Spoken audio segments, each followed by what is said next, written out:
வணக்கம். Welcome to கதை திரட்டு. இந்த வீடியோல நம்ம என்ன கதை கேட்க போறோம்னா, உறவாடும் நெஞ்சங்கள் கதையின் 5வது பகுதி.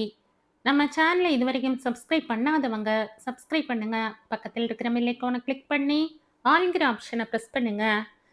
நான் போடுற கதைகளை உடனுக்குடனே நீங்க கேட்கலாம். வாங்க கதைக்குள்ள போகலாம். நீங்க அப்பாவையும் மாமாவையும் வீட்டுக்கு அழைச்சிட்டு போயிடுறீங்களா என்று கேட்டாள் துர்கா ஆதியை பார்த்து. நான் வேலையை முடிச்சிட்டு ஆட்டோ பிடிச்சு வந்துடுறேன். நீ சொல்றது சரிதான். ஆனா நீ எதுக்கு ஆட்டோ பிடிச்சு வரணும்? நான் அவங்கள கொண்டு விட்டுட்டு திரும்ப வந்து உன்னை கூட்டிக்கிறேன் என்றான் ஆதி. நீங்க ஏன் எனக்காக கஷ்டப்படுறீங்க? என் ராணிக்கு சாரதியா இருக்கிறது கஷ்டமா? அது இனிப்பான வேலையாச்சே. பிறகு போய் பார்த்தால் பெரியவர்கள் இருவரும், இப்ப வீட்டுக்கு போயும் சும்மா தானே உட்கார்ந்திருக்க போறோம், அதை இங்கேயே செய்யறோம், நீ வேலையை முடிச்சிட்டு வா என்று சொல்லிவிட்டார்கள். அதன் பிறகு ஆபீஸில் வேலை பார்க்கும் சந்தியாவையும் உடன் வைத்து கொண்டு எல்லோரையும் வர சொல்லி போனில் சொல்ல அரை மணி நேரம்தான் ஆயிற்று.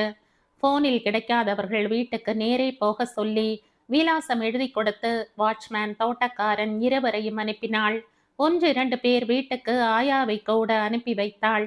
பிறகு புறப்பட்டு இவர்களை கொண்டு விட்டுவிட்டு தன் வீட்டுக்கு திரும்பினான் ஆதி. வண்டியில் வரும்போதே மறுநாள் வரும் பெற்றோர்களிடம் என்ன பேச வேண்டும், எப்படி பேச வேண்டும் என்றெல்லாம் பேசி வைத்து கொண்டனர். மறுநாளும் நாராயணசாமி இவர்களுடன் வந்தார். பெற்றோர்கள் அநேகமாக எல்லோருமே சொன்ன நேரத்திற்கு வந்துவிட்டனர். நாராயணசாமி முதலில் பேசினார். வணக்கம். உங்களில் நிறைய பேர் இந்த ஸ்கூலின் மேல் அதிருப்தியாக இருப்பது எனக்கு தெரியும். அதன் காரணமாக நான் உங்களிடம் மன்னிப்பு கேட்டுக்கொள்கிறேன். மேற்கொண்டு என்ன செய்யலாம் என்பதையெல்லாம் என் பெண்ணும் ஸ்கூலுக்கு புது நிர்வாக அதிகாரியாக நியமனமாகி இருக்கும் திரு ஆதித்யாவும் உங்களோடு பகிர்ந்து கொள்வார்கள் என்று சொல்லி அமர்ந்து விட்டார். அடுத்ததாக துர்கா எழுந்தாள். அனைவருக்கும் வணக்கம். பள்ளியில் இந்த முறை ரிசல்ட் ரொம்பவே சுமாராகத்தான் வந்திருக்கிறது. உங்களில் சில பேர் கூட இந்த பள்ளியில் படித்தவர்கள். எனவே இது உங்கள் பள்ளி என்பதுதான் எங்கள் பள்ளி என்பதை விட பொருத்தமாக இருக்கும். எனவே வரப்போகும் இந்த வருடத்திற்கு பள்ளியை தாங்கி பிடிக்க எங்களுக்கு தோள் கொடுங்கள் என்று கேட்டுக்கொள்கிறேன். நான் இந்த வருடம்தான் எம்எஸ்சியை முடித்தேன். அதனால் என்னால் இத்தனை நாட்கள் பள்ளி விஷயங்களில் கவனம் செலுத்த முடியவில்லை. இப்போது நான் முழுவதுமாக பொறுப்பேற்கப் போகிறேன். என்னுடன் ஒத்துழைக்க திரு ஆதித்யா அவர்கள் சேர்ந்திருக்கிறார்கள். திரு ஆதித்யா அகமதாபாத்தில் IIMல் படித்து தங்கப்பதக்கம் பெற்றவர். நிர்வாகத்துறையில் நன்கு பயிற்சி பெற்றவர். இவருடைய முழு நேர உழைப்பில் பள்ளிக்கூடம் நன்கு முன்னேறும் என்று நிச்சயமாக நம்புகிறேன். நீங்களும் நம்பிக்கையோடு எங்களுக்கு தயவு செய்து ஒத்துழைக்க வேண்டுமாய் வேண்டிக் கொள்கிறேன் என்று சொல்லிவிட்டு உட்கார்ந்தாள். அடுத்து ஆதித்யா எழுந்தான். ஆளை அசரடிக்கும் அவன் கம்பீரத்தை பார்த்து பெற்றோர்கள் கூட்டம் இவன் என்ன சொல்ல போகிறான் என்று ஆர்வத்துடன் கூர்ந்து கவனிக்க ஆரம்பித்தது. அனைவருக்கும் வணக்கம். தந்தையும் மகளும் என்னை அறிமுகப்படுத்தி விட்டார்கள். உங்கள் எல்லோருடைய வருத்தமும் உங்கள் பிள்ளைகளின் மதிப்பெண்கள்தான். அது இயற்கைதான். நடந்ததை பற்றி இனி பேசி பயனில்லை. இப்போது இந்த முடிவுக்கான காரணங்களையும் அதை பற்றின தீர்வுகளையும் பற்றி பேசலாம். முதலில் ஸ்கூல் நிர்வாகம் முன்னாலேயே வகுப்புகள் சரியாக நடக்கிறதா என்றெல்லாம் கவனித்திருக்க வேண்டும். பெரியவர் அவரின் உடல் நிலைதான் முக்கிய காரணம். அடுத்து ஆசிரியர்கள், தலைமை ஆசிரியர், நீங்கள் மற்றும் உங்கள் பிள்ளைகள் அனைவருக்குமே இதில் பங்கு உள்ளது. தலைமை ஆசிரியர் அவர்களின் வார்த்தைப்படி நிறைய ஆசிரியர்கள் தங்கள் வகுப்பு நேரத்தை சரியாக பயன்படுத்தி கற்பிக்கவில்லை. பெற்றோர்களான நீங்கள் சற்று இதை கவனித்து நிர்வாகத்தின் கவனத்திற்கு இதை கொண்டு வந்திருக்கலாம். இப்போதெல்லாம் பிள்ளைகளுக்கு படிப்பு தவிர இதர விஷயங்கள் புத்தியை தடுமாற வைக்க நிறைய வந்துவிட்டன. அவற்றில் இருந்தெல்லாம் குழந்தைகளை பாதுகாப்பது பெற்றோர்களின் கடமை அல்லவா? கொஞ்சம் கசப்பாக இருந்தாலும் நான் சொல்வதில் உள்ள உண்மையை புரிந்து கொள்வீர்கள் என நம்புகிறேன் என அவன் சொல்லி நிறுத்தியதும் பெற்றோர்கள் ஆமோதிப்பது போல தலையை அசைத்தனர். இப்போ மேலே என்ன செய்ய போறீங்க என்று கேட்டார் ஒருவர். உடனே துர்கா எழுந்து, முதலில் உடனடியாக கோச்சிங் கிளாஸ் ஆரம்பித்திருக்கிறோம். லீவிற்கு அப்புறமும் அது தொடரும் என்றாள். அதற்கு வேறு பணம் கட்டுவது என்பது கையை கடிக்குமேமா. எங்க வீட்டில் 2 பெண்கள் 10ஆவதும் 9ஆவதும் படிக்கிறாங்க என்றாள் ஒரு பெண்மணி. இருங்க, நீங்க யாருமே கோச்சிங் கிளாஸுக்குன்னு தனியா பணம் கொடுக்க வேண்டியதில்லை. குழந்தைகள் நல்ல மார்க் வாங்கட்டும். அதன் பிறகு விருப்பப்பட்டு நீங்க ஏதேனும் நன்கொடை அளித்தால் மாணவர்களையும் இம்ப்ரூவ்மெண்ட் எழுத வைங்க. இங்க நாங்க படிக்க வைக்கிறதை தவிர வீட்லயும் படிக்கிறாங்களான்னு பாருங்க. கொஞ்ச நாளைக்கு டிவி, கம்ப்யூட்டர், வீடியோ கேம்ஸ் பக்கம் போகாம முழு மனசோட படிக்க வைங்க. அவர்கள் தினமும் காலையில் 4 மணி நேரம் வரட்டும். அடுத்து 9ஆம் வகுப்பு மாணவர்களுக்கும் தினமும் 2 மணி நேரம் கிளாஸ் உண்டு. தயவு செய்து டிசிக்கு விண்ணப்பித்தவர்கள் அதை மறுபரிசீலனை செய்யுங்க. குழந்தைங்க நல்ல மார்க் வாங்குவாங்க. நான் உத்தரவாதம் தரேன். நான் இங்கேயே இருப்பேன். எந்த நேரமும் என்னையோ அல்லது ஆதித்யாவையோ தொடர்பு கொள்ளலாம். அதுக்கு எங்க மொபைல் நம்பரும் மெயில் ஐடியும் எடுத்துக்கங்க. உங்களுடையதையும் கொடுங்க. வெயில் நாள் குழந்தைகளுக்கு நல்ல ஆகாரம் கொடுங்க.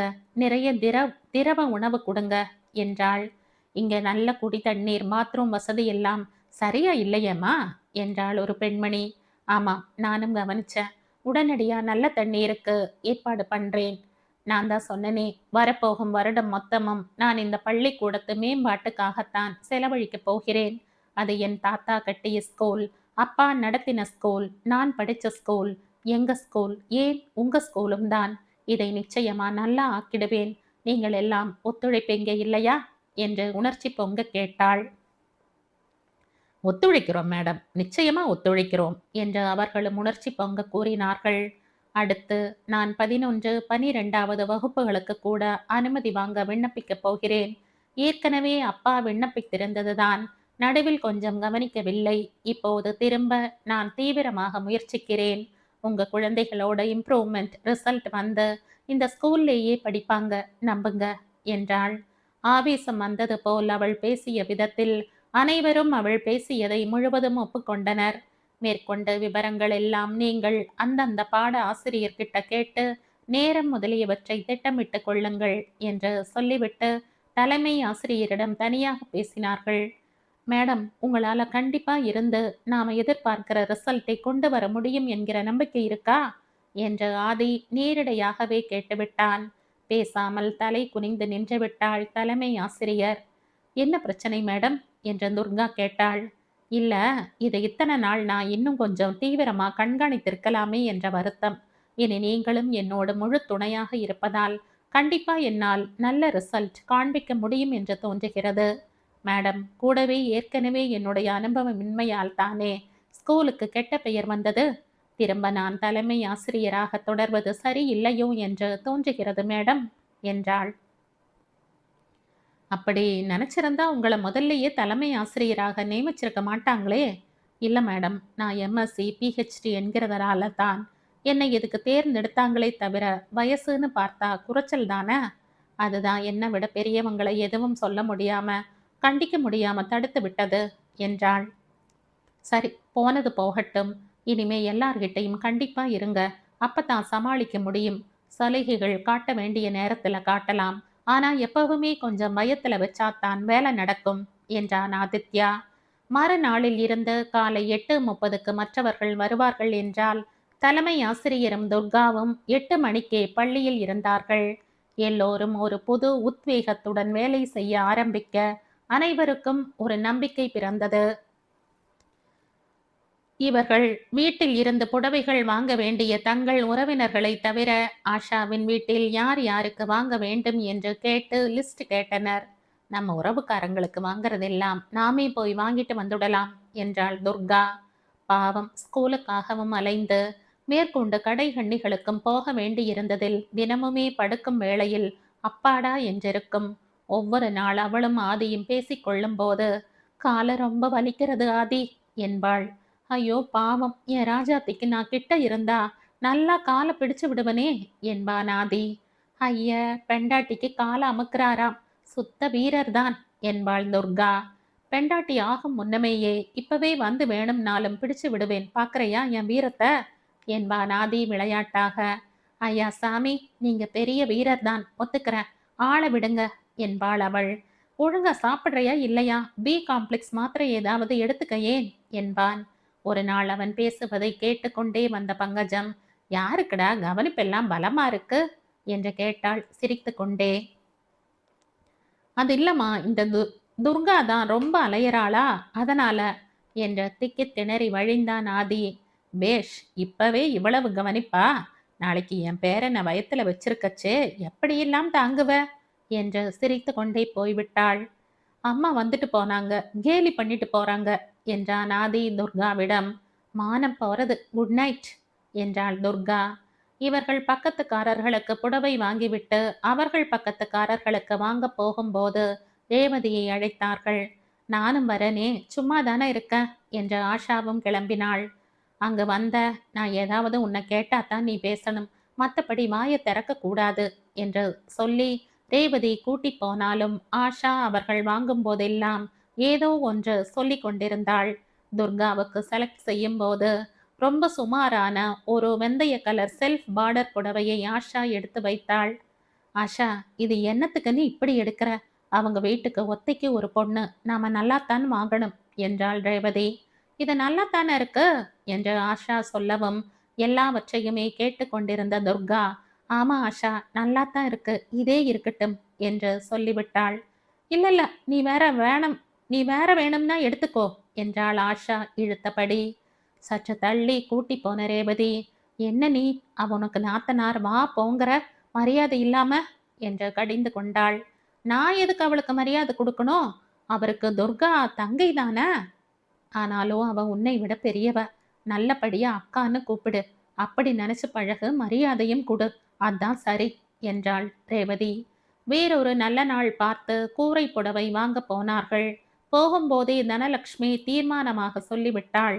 தன் மாமியாருடைய, அவங்க மாமியாருடைய தன்னுடைய கூரப்புடவை மயில் கழுத்து கலரில் அரக்கு பார்டர் அப்படித்தான் இவளுக்கும் வாங்க வேண்டும் என்று கடையில் போய் சொன்னதும், எனக்கு ராணி ரோஸில் தான் முகூர்த்த புடவை வேணும் என்று அடம் பிடித்தாள் ஆஷா, சின்ன குழந்தை மாதிரி.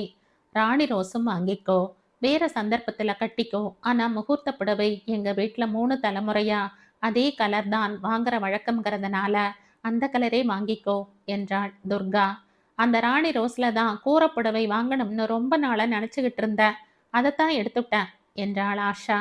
இத பாருமா, எங்க மாமியாருடைய இந்த கலர் புடவையை நாங்க வச்சு சாமி கும்பிடும் போதெல்லாம் நடராஜுக்கு நல்ல பொண்ணா அமையட்டும், இதே கலர் வாங்கி வச்சு சுமங்கலி பிரார்த்தனை பண்ணி உங்களை கும்பிட்டுட்டு அதை உடுத்திக்க சொல்றேன்னு எப்பவும் நான் நினைச்சுப்பேம்மா, அதனால நீ அதையே வாங்கிக்கோமா என்று கெஞ்சும் குரலில் தனலட்சுமி சொல்ல, முகம் சிவந்து கடுப்பாகி ஆஷா ஏதோ சொல்ல முற்பட, நிலைமை ரசா பாசமாகிவிடப் போகிறதே என்ற பதைப்பில் ஆஷாவை ரேவதியும் அவள் அம்மாவும் சற்று தள்ளி அழைத்து போய் கண்டித்தனர். அந்த அம்மா அத்தனை தூரம் சொல்றாங்க, அது என்ன மரியாதையே இல்லாம, சின்ன குழந்தை மாதிரி ஆட்டம், நல்லா இல்ல நீ செய்யறது, அவங்க எண்ணப்படி அவங்க வாங்குற புடவையை வாங்க விடு என்றார்கள். பின்ன என்னை எதுக்கு கடைக்கு கூட்டிட்டு வரணுமா என்ற காலை உதைத்து கொண்டு வாயை மூடிக்கொண்டாள் ஆஷா. வீட்டுக்கு போனதும் தனம் துர்காவிடம், என்னம்மா அந்த பொண்ணு இப்பவே இப்படி இருக்கா என்றாள். பேசாம இருமா, நம்மால என்ன பண்ண முடியும், சாமியை வேண்டிக்கோ, எல்லாம் சரியாயிடும் என்றாள் துர்கா. இதை போல நடராஜுக்கு சில்க் சட்டையும் வேஷ்டியும் வாங்க போகும்போதும் தானும் தான் போகணும் என்று அடம் பிடித்தாள் ஆஷா. முன்னாலேயே இதை எதிர்பார்த்த துர்கா ரேவதியிடம், எங்க வீட்டு வழக்கப்படி என்ன சட்டை வாங்கணுமோ அதை அப்பா இன்னும் எங்க மாமா அவங்க போய்த்தான் வாங்குவாங்க, கல்யாணத்துக்கு அப்புறம் வாங்குற எல்லா ட்ரெஸ்ஸையும் ஆஷாவே செலக்ட் பண்ணட்டும், அவ இஷ்டப்படி எங்க அண்ணாவை ட்ரெஸ் பண்ணிக்க சொல்ற. இவன் என்ன சொல்றது, எப்படியானாலும் கல்யாணத்துக்கு அப்புறம் என் விருப்பப்படிதான் என் கணவன் ட்ரெஸ் பண்ணிப்பாரு, ஆனாலும் அவளுக்கு ரொம்பத்தான் கர்வம் என்றாள் ஆஷா.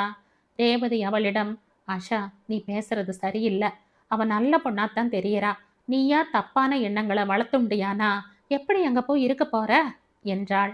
கொஞ்ச நாள் சமாளிக்க பார்ப்பேன், முடியலைன்னா இங்க வந்துடுவேன் என்றாள் ஆஷா. அது என்ன கொஞ்ச நாள், அப்புறம் எங்க போறதா உத்தேசம்? கல்யாணம் ஆயிடுச்சுன்னா அதுதான் உன் வீடு, அவங்க தான் உன் மனுஷங்க, அவங்கள நீ அட்ஜஸ்ட் பண்ணித்தான் போகணும் என்றாள் ரேவதியின் அம்மா. கல்யாணத்துக்கு அப்புறம் நீ சொல்ற மாதிரி வந்தா உன் அண்ணா ஒரு நாளும் ஒத்துக்க மாட்டார் என்றாள் ரேவதி. அதெல்லாம் எங்க அண்ணா ஒரு நாளும் என்னை விடவே மாட்டார் என்றாள் ஆஷா. மேற்கொண்டு அவளுக்கு கொஞ்ச நேரம் புத்தி சொல்லி பார்த்த ரேவதியும் அவள் அம்மாவும், இந்த பொண்ணு புகுந்த வீட்டுக்கு போய் நல்ல பெயர் வாங்குமா என்ற பயத்தோடேயே கல்யாண வேலைகளை கவனித்தனர். புதிய திட்டப்படி தலைமை ஆசிரியர் வசுந்தரா காலை 7:30 மணிக்கெல்லாம் ஸ்கூலுக்கு வந்துவிட வேண்டும். அடுத்து துர்காவும் வந்து விடுவாள். ஆதி ஒரு மல்டி நேஷனல் கம்பெனியின் ப்ராஜெக்ட் ஒன்றை எடுத்து கொண்டிருந்ததால் ஒரு நாளைக்கு ஒரு முறையாவது சற்று நேரம் வந்துவிட்டு போக வேண்டும். ஸ்கூலில் முறைகேடாக ஏதாவது நடந்தால் தன்னிடம் சொல்ல சொல்லி ரொம்ப வருடங்களாக வேலை பார்க்கும் இரு ஆசிரியர்களை கேட்டுக்கொண்டிருந்தாள் துர்கா. அன்றைக்கு இவர்கள் மீட்டிங் முடிந்து 4-5 நாட்கள் ஆகியிருந்தன. காலை 7:30 மணிக்கு வந்துவிட்ட வசந்தரா உள்ளே நுழைந்து தன் ரூமுக்கும் வந்துவிட்டாள். வாட்ச்மேனை காணோம். காலையிலேயே வந்துவிடும் தோட்டக்காரனையும் காணோம். சரி என்று தன் ரூமில் போய் உட்கார்ந்தாள் வசுந்தரா. எங்கோ கலகலவென்ற வளையல் சப்தம், ஒரு பெண் அதற்கிணையாக சிரிக்கும் சப்தம் இரண்டும் கேட்டது. இத்தனை அருகிலா? யாரையும் காணோம். எங்கிருந்து இந்த சப்தம் வருகிறது? சற்று உற்று கேட்டாள். இப்போது கட்டையான ஆண் குரல் ஒன்று கேட்டது. ஆனால் மெதுவாக பேசி இருவரும் சிரித்ததினால் யார் என்ன என்று புரியவில்லை. அந்த அறைக்கு பக்கத்து அறை ஸ்போர்ட்ஸ் சாமான்கள் வைக்கும் அறை, அதற்கடுத்து ரெக்கார்டுகள் வைக்கும் அறை. அங்கிருந்துதான் பேச்சும் சிரிப்பும் வருகிறது என்று புரிந்து கொண்ட அவள் அவசரமாக எழுந்தாள். அங்கு போய் பார்த்தால் வாசல் அறை முழுவதுமாக சாத்தி இருந்தது. அந்த அறைக்கு பின்புறம் வராண்டாவில் ஜன்னல் உண்டு. 2 கதவுகளையும் சாத்தி தாழ்பால் போட்டு வைத்திருப்பார்கள். நேற்றுத்தான் துர்கா கதவின் பின்புறம் ஒரு சட்டம் அடிக்க வேண்டும், இடுக்கு இருக்கிறது என்று சொன்ன நினைவு வரவும் பின்புறம் போய் பார்த்தாள். சிச்சி, இது என்ன வேலை? பிடி மாஸ்டர் ஷியாம் உட்கார்ந்திருந்தான். ஆபீஸ் இன்சார்ஜ் சந்தியா அவன் முகத்தோடு முகம் வைத்து கொண்டு உட்கார்ந்திருந்தாள். அந்த அறையில் ஒரே நாற்காலிதான் இருந்தது. வந்த சுவடு தெரியாமல் தன் இடத்துக்கு வந்து விட்டாள் வசுந்தரா. அவள் அந்த மாதிரி காட்சிகளை எல்லாம் சினிமா டிவியில் தான் பார்த்திருக்கிறாள். வயதான பெற்றோரின் ஒரே மகளான அவளுக்கு எங்கேயும் இதெல்லாம் பார்க்க நேர்ந்ததில்லை.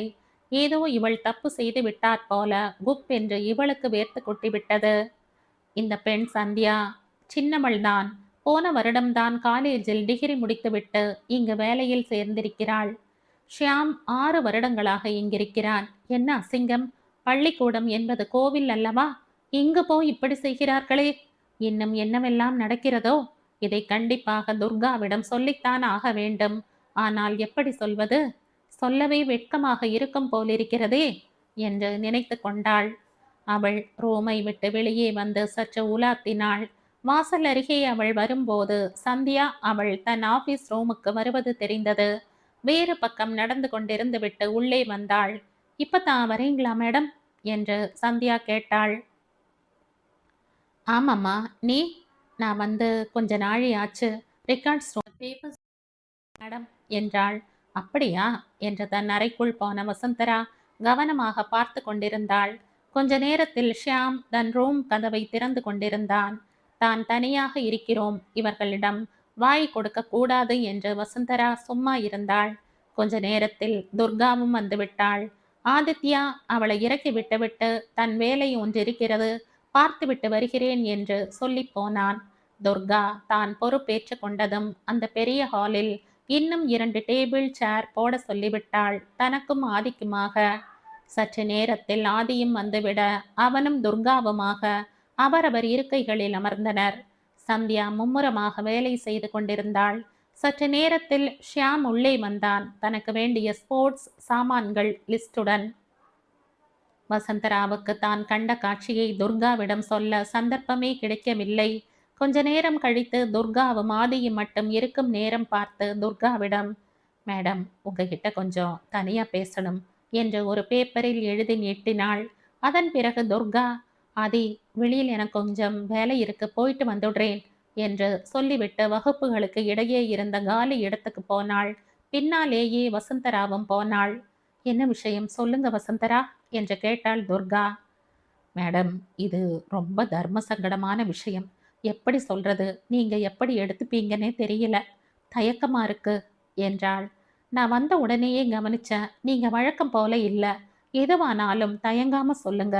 பர்சனலா இல்ல ஸ்கூல் விஷயமா என்று கேட்டாள் துர்கா. இல்ல மேடம், ஸ்கூல் விஷயம்தான். இன்னைக்கு காலையில என்று தொடங்கி ஒரு மாதிரியாக திக்கி திணறி தான் பார்த்ததை சொல்லி முடித்தாள். அதற்குள் சொன்ன வசுந்தராவுக்கும் கேட்ட துர்காவுக்கும் வேர்த்து ஊற்றிவிட்டது.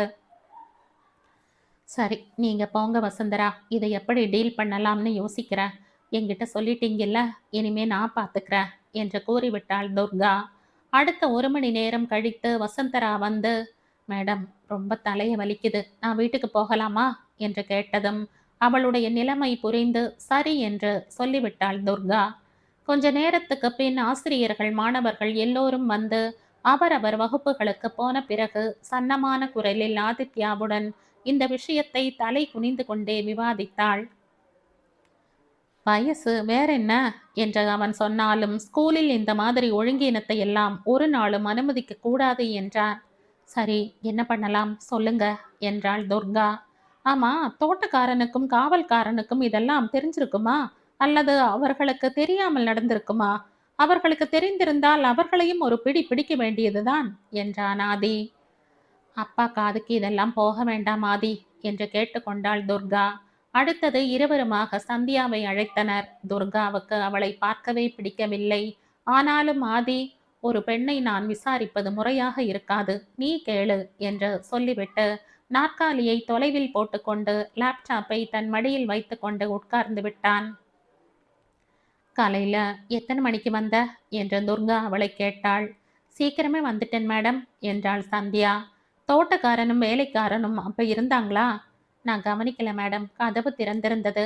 நான் உள்ள வந்து வேலையை பார்க்க ஆரம்பிச்சிட்டேன் என்றாள் சந்தியா. ஓ, ரூம்ல தான் வேலை பார்த்துக்கிட்டு இருந்தியாமா? ஆமா மேடம். ஏன் மேடம் இதெல்லாம் கேட்குறீங்க? அது கிடக்கட்டும், உனக்கு அடுத்ததா யார் வந்தாங்க? அது வந்து வந்து பிரின்சிபல் மேடம் வந்தாங்க. ஏமா, உனக்கு நிச்சயமா தெரியாதா? தடுமாறுறியே. இல்ல மேடம், அவங்க தான் வந்தாங்க. ஏன் மேடம், ஏதாவது பொருளை காணமா? காணாம போயிட்டு இருக்கிறது ஸ்கூலோட மானம், நல்ல பேர், உன்னை போல மனிதர்களால் தான் என்றாள் துர்கா. என்ன மேடம் சொல்றீங்க என்று கேட்டாள் சந்தியா. அவள் முகம் வெளுத்து விட்டது. உன் காதல் விளையாட்டை எல்லாம் ஸ்கூலுக்கு வெளியே வச்சுக்கோன்னு தான் சொல்ல வரேன். சரியாக அதே நேரத்தில் எக்ஸ்கியூஸ் மீ மேடம் என்று சொல்லிக்கொண்டே உள்ளே வந்தான் ஷியாம். மகா கெட்டிக்காரனான அவன் ஒரு நொடியில் விரும்பத்தகாத ஏதோ ஒன்று நடக்கிறது என்று புரிந்து கொண்டு விட்டான். என்ன மேடம், என்னாச்சு என்று கேட்டுக்கொண்டு அவன் வரவும் ஆதித்யா எழுந்து வந்து தன் சேரை இடத்தில் போட்டுக்கொண்டு உட்கார்ந்தான். என்ன சந்தியா, பள்ளிக்கூடம் கோவில் மாதிரின்னு உனக்கு தெரியாதா என்றாள் துர்கா. ஆதித்யா, அந்த லெட்டரை பிரிண்ட் அவுட் எடுத்துட்டீங்கல்ல, கொடுங்க, இப்பவே சந்தியா கிட்ட கொடுத்துடலாம் என்றாள். என்ன லெட்டர் மேடம் அது என்று கேட்டாள் சந்தியா. உன் வேலை நீக்கு உத்தரவுதான் என்றாள் துர்கா. தடுமாறி போன சந்தியா, நான் என்ன தப்பு செய்திருந்தாலும் மன்னிச்சிடுங்க மேடம். தயவு செய்து என்னை வேலையை மட்டும் நீக்கிடாதீங்க மேடம் என்றபடி அவள் காலில் விழப்போனாள். நீ எதுக்கு சந்தியா மன்னிப்பெல்லாம் கேட்டுக்கிட்டு அப்படியெல்லாம் திடீர்னு யாரும் யாரையும் வேலையை விட்டு நீக்கிட முடியாது என்றான் ஷியாம். முடியும் மிஸ்டர் ஷியாம். இந்தாங்க துர்கா, ஷியாமோட termination letter as the correspondent of this school. நீங்க கையெழுத்து போட்டு அதை மிஸ்டர் ஷியாம் கிட்ட கொடுத்துடுங்க என்றான் ஆதித்யா. நான் இந்த ஸ்கூலின் பர்மனென்ட் எம்ப்ளாயி, என் அத்தனை சுலபத்தில் நீக்கிட முடியாது என்றான் ஷியாம்.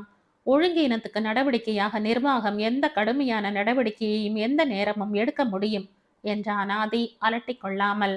அப்படி என்ன நாங்கள் ஒழுங்கீனமா நடந்து கொண்டு விட்டோம் என்று ஆங்காரமாக கேட்டான் ஷியாம். காரணம் எல்லாம் அந்த லெட்டர்ல இருக்கு, நாளைக்கு வந்து அரியசை வாங்கிக்கங்க என்றான் ஆதி. இதை நான் சுலபமா விடமாட்டேன், உங்களை எப்படி சந்திக்கு இழுக்கிறேன்னு பாருங்க என்றான் ஷியாம். இதை பாருங்க, இதுக்கு பதிலா நீங்க இனிமே இப்படி நடந்துக்க மாட்டேன்னு சொல்லி கேட்டுக்கிட்டீங்கன்னா ஒருவேளை நிலைமை மாறுமாயிருக்கும் என்றாள் துர்கா. என்ன மிரட்டுறீங்களா என்று ஆரம்பித்த ஷியாமை இடைமறித்தான் ஆதி. இது மரியாதை இல்ல மிஸ்டர் ஷியாம் என்றான். நீங்க குற்றம் என்னன்னு கூட சொல்லாம ஏதோ டெர்மினேஷன் லெட்டர் கொடுக்குறீங்களே, அது ரொம்ப மரியாதையா? மரியாதைங்கிறது கொடுத்து வாங்கணும் மிஸ்டர் ஆதித்யா என்றான் ஷியாம். அவமரியாதை தர மாதிரியான காரியங்களை செய்தா அதுதான் கிடைக்கும். அப்படி என்னையா செய்துட்டோம்? நீயும் இந்த துர்காவும் செய்யாதது எல்லாம் என்று ஷியாம் குதிக்க, குபீர் என்ற நாற்காலியை விட்டெழுந்த ஆதித்யா, ஷட் அப், இதுக்கு மேல ஒரு வார்த்தை நல்லபடியா வீடு போய் சேர மாட்டீங்க, போங்க இந்த இடத்த விட்டு என்றான். ஏய், நீயும் இந்த துர்காவும் என்னவோ இந்த ஸ்கூலை முன்னுக்கு கொண்டு வந்து கிழிக்கிறதா திட்டம் போடுறீங்களா? அது நடக்கிறத நானும் பார்க்குறேன். இதை பாரு, ஸ்கூல்ல வந்து அசிங்கமா ஒரு பொண்ணோட நடந்துகிட்ட, தப்பு உனக்கே தெரிஞ்சிருக்கிறதுனால இந்த எகிறு எகிர்ற. முதல்ல நட வெளிய. உன் சம்பள பாக்கியை கூட தர்றதா இல்ல. உன்னால ஆனதை பார்த்துக்கோ என்றான் ஆதி. வகுப்பறைகள் சற்று தூரத்தில் இருந்ததால் அந்த வரை சப்தம் எட்டவில்லை. ஆனால் தோட்டக்காரனும் வாட்ச்மேனும் வந்துவிட்டார்கள். இந்த ஆளை கழுத்து பிடிச்சு வெளியே தள்ளிட்டீங்க வாயா என்றான் ஆதி. அதற்குள் சந்தியா துர்காவின் காலிலேயே விழுந்து விட்டாள். எத்தனை நாளா பழக்கம் என்று கேட்டாள் துர்கா. 1 மாசம் கூட இருக்காது. இது சந்தியா. அதுக்குள்ளேயே இத்தனை தூரம் வளர்ந்துருக்கு. கல்யாணம் பண்ணிக்கிற எண்ணமா? இல்ல மேடம், அந்த மாதிரி எல்லாம் பேசிக்கல. எத்தனை தூரம் போயிருக்க அவனோட? இந்த ரெக்கார்ட் ரூம் வரைக்கும் தான். நான் கேட்கறது வேற. ஐயோ மேடம், அப்படியெல்லாம் ஒன்றும் இல்லை. சாரி மேடம், நான் நடந்துகிட்டது தப்பு தான். என் வேலையை விட்டு நிற்கிடாதீங்க மேடம். எங்கள் வீட்டுக்கு இந்த நேரம் என் சம்பளம் ரொம்ப முக்கியம் என்று அழுது கொண்டே கெஞ்சினாள் சந்தியா. அந்த ஆள் சவால் விட்டுட்டு போயிருக்கா. நீ வெளியே அவனோட சேர்ந்து ஸ்கூலுக்கு எதிராக எதுவும் செய்ய மாட்டேன்னு என்ன நிச்சயம் என்று கேட்டான் ஆதி. சத்தியமா மாட்டேன் சார். எங்கள் அப்பா அம்மா மேலே சத்தியமா சார்.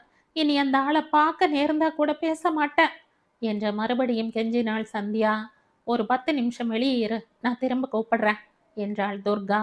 அவள் போனதும் துர்கா, என்ன சொல்றீங்க ஆதி என்று கேட்டாள். அந்த பொண்ணு ரொம்ப பயந்திருக்கா. 10 நிமிஷம் காத்திருக்க சொல்லியிருக்கையே, அந்த தண்டனையே போதும். அவளை கூப்பிட்டு அந்த லெட்டரை கிழிச்சு போடு. பாவம் சின்ன பொண்ணு என்றான் ஆதி. ஓஹோ, சின்ன பொண்ணுன்னா சாருக்கு ரொம்ப மனசு இறங்கிடுமாக்கும். இருக்கட்டும் இருக்கட்டும், கவனிச்சுக்கிறேன். பெண்கள்னால எனக்கு ரொம்ப சாஃப்ட் கார்னர் தான் என்றான் ஆதி. இருக்கும் இருக்கும், நான் உங்க வீட்டுக்கு வந்தப்புறம் வச்சுக்கிறேன் கச்சேரியே. அப்பாடா, எதுக்கு இப்போ அப்பாடா? பின்ன எங்க என் பச்சை கிளிக்கு இந்த ஸ்கூல் நிர்வாகத்தில் எல்லாம் மாட்டிண்டு சுபாவமான விளையாட்டெல்லாம் போயிடுச்சோன்னு நினைச்ச. சரி சரி, கூப்பிட அவளை என்றான். சந்தியா என்று இவள் கூப்பிடவும் உள்ளே வந்த அவள் கண்களில் நீர் மல்க கை கூப்பினாள். இதை பார், இந்த டெர்மினேஷன் லெட்டரை கிழிச்சு போட்டுடுறேன். நீ திரும்ப இந்த ஸ்கூலின் அலுவலக நிர்வாகிதான். பொதுவா ஒரு வார்த்தை சந்தியா, யாரோட பழகினாலும் ஜாக்கிரதையா இருக்க வேண்டியது பெண்கள் தாமா. எப்பவும் நினைவு வச்சுக்க வேண்டிய விஷயம் இது என்றாள். அவள் தலை குனிந்து நிற்க ஆதி ஒரு பொருள் பொதிந்த பார்வையை இவள் மேல் வீசினான். நம்மட்டு சிரிப்பு சிரித்து கொண்டாள் துர்கா. பாவம், அழுதழுது முகமெல்லாம் சிவந்து கிடக்கு பார் அந்த பெண்ணுக்கு என்றான் ஆதி. அவள் போனதும் துர்கா அவனை முறைக்க கன்னத்தில் போட்டு கொண்டான் சிரித்து கொண்டே. அடுத்தது தோட்டக்காரனையும் வாட்ச்மேனையும் கூப்பிட்டான் ஆதி. தோட்டக்காரனுக்கு ஸ்கூல் காம்பவுண்டின் பின் சுவரை ஒட்டியே ஒரு ரூம் உண்டு. அவன் மனைவியும் வெளியில் இருந்து வரும் ஒரு பெண்ணும் தான் பெருக்குவது, பாத்ரூமை எல்லாம் அலம்புவது போன்ற வேலைகளை கவனித்துக் கொண்டனர். வாட்ச்மேன் 2 பேர் உண்டு. இவன் பகல் நேர வாட்ச்மேன். காலை 7 மணிக்குள் இரவு நேர வாட்ச்மேன் இவனிடம் பொறுப்பை ஒப்படைத்துவிட்டு போய்விடுவான். துர்கா, நீ இவங்களோட பேச வேண்டாம். படிக்காதவங்க ஏதாவது தரக்குறைவா வார்த்தையை விட்டுட்டாங்கன்னா நமக்குத்தான் அசிங்கம். நான் பேசிக்கிறேன் என்றான் ஆதி. அவனுக்கு தன் மேல் இருக்கும் அக்கறையை நினைத்து மனம் பூரித்தாள் துர்கா. ஏன்பா, ஸ்கூலை திறந்து போட்டுட்டு அப்படி முக்கியமா என்ன வேலை பார்க்க போயிருந்தீங்க என்று கேட்டான் ஆதி. இல்லை சார், தோட்டக்காரர் வீட்டுக்கு போய் காஃபி சாப்பிட்டுட்டு வரேன்னு போனாரு. என்ன ஷியாம் சார் தான் கடைக்கு அனுப்பிச்சாரு. கடைக்கா? என்ன வாங்க? சிகரெட். அவருக்குத்தான் அறிவில்லை. உங்களுக்கு கூடவா தெரியாது இது ஸ்கூல் சிகரெட் பிடிக்க கூடாதுன்னு? பார்க்க போனா எங்க சிகரெட் பிடிச்சாலும் தப்பு தான். அவர் வாங்கிட்டு வர சொன்னாராம், இவர் போனாராம். எத்தனை நாளா இவங்க 2 பேரும் பழகுறாங்க? இப்போ ஒரு 10 நாளாத்தான் சார். அந்த அம்மா ரூம்ல தான் உட்காந்து பேசிக்கிட்டு இருப்பாங்க. இன்னைக்கு தான் அவங்கள நான் திரும்பி வரச்ச அங்க காணோம் என்றான்.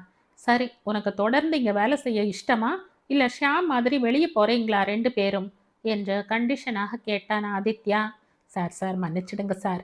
இனிமே பொறுப்பா நடந்துக்கிறோம் சார். வேலையை விட்டெல்லாம் எடுத்துடாதீங்க. திண்டாடி போயிடுவோம் சார்.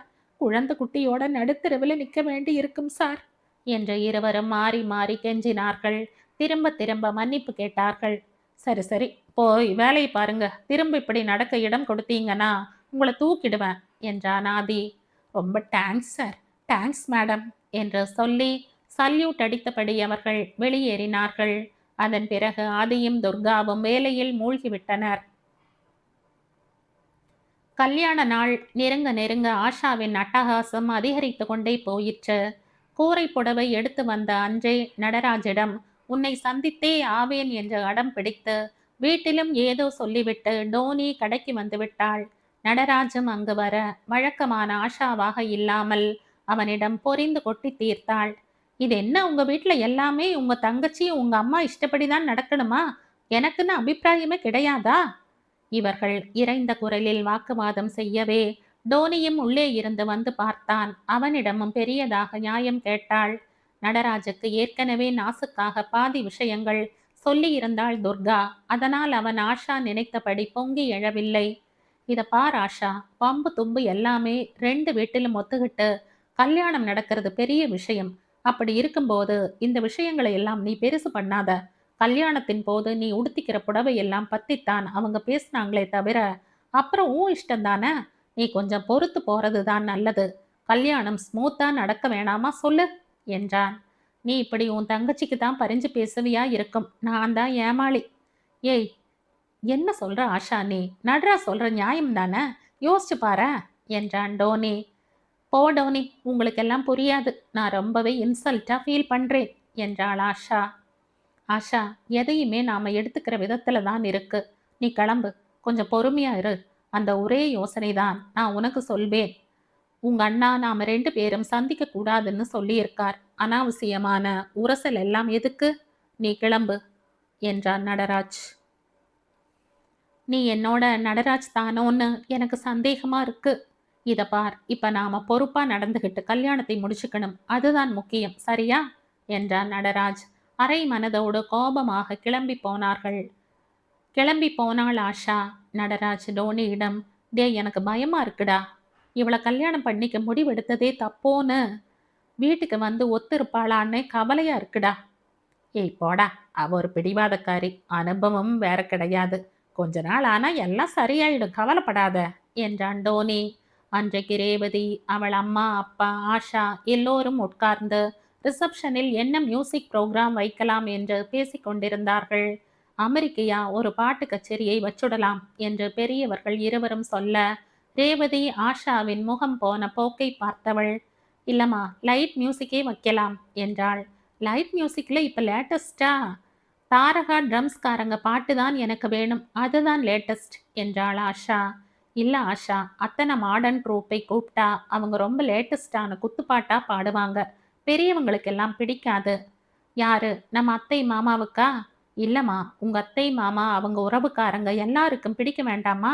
குத்துப்பாட்டு இவங்க ஏக சத்தமா பாட, கூட்டத்துல சின்ன பசங்கெல்லாம் எழுந்து ஆட, அதெல்லாம் நல்லா இருக்காதுமா என்றாள் ரேவதி. நாங்க நான் அவங்க பாட்டு வைக்க சொல்றதே அதுக்காகத்தான்.